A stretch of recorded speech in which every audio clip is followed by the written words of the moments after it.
The birth of a rebel. A storm rages over the kingdom of Àròkò. Lightning flashes, revealing a lone figure running through the rain-soaked forest. A woman's voice narrates. Narrator. In a kingdom where the rich feasted while the poor starved, there arose a warrior whose name struck fear in the hearts of oppressors and hope in the souls of the downtrodden. Her name was Igbinogun. Cut 2 years earlier, a young girl, Adaeze, watches as her parents are dragged from their home by the king's guards for failing to pay a heavy tax. King's Guard. By order of the king, all who fail to pay must surrender their land or serve as slaves in the royal mines. Her mother clutches Adaeze's face, whispering, "Never bow to tyranny, my daughter." The guards shove her away. Adaeze cries out, reaching for her, but is held back by a kind old man, Baba Olu, who later raises her in the forest, teaching her the ways of survival. Becoming Igbinogun. Years pass. Adaeze, now a fierce warrior, trains in combat under Baba Olu. She learns to fight, to move unseen, and to strike like a shadow. Baba Olu. Strength alone is not enough. A true warrior fights not for herself, but for those who cannot fight for themselves. One fateful night, Adaeze watches as the king's soldiers burn down a poor village over unpaid taxes. The sight fills her with fury. Adaeze, determined. If the king takes from the poor to feed his greed, then I will take from the rich to feed the people. She dons a mask, taking on the name Igbinogun, the spirit of justice. She begins her mission, raiding tax collections, ambushing corrupt officials, and redistributing wealth to the suffering villagers. The king's wrath.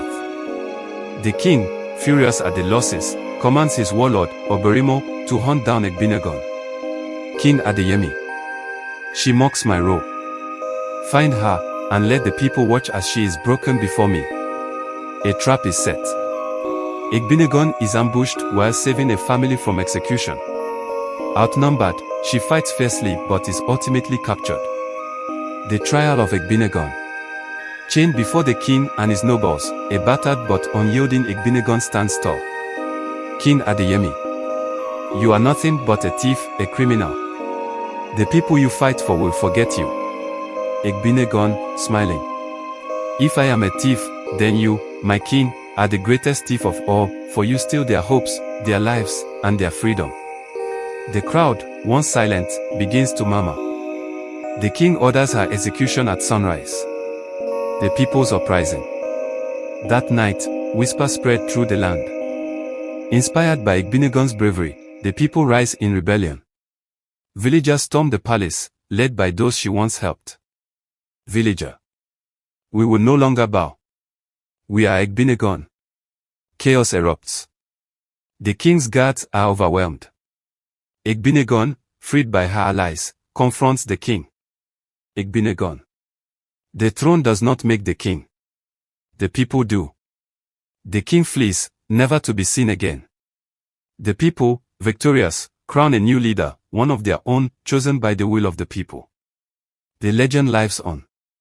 Years later, children gather around a storyteller by the fireside.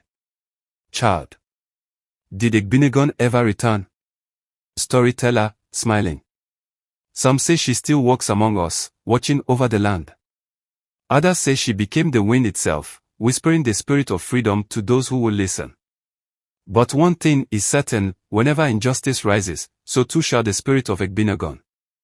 Please subscribe, like, comment, share and turn on your notification bell for more.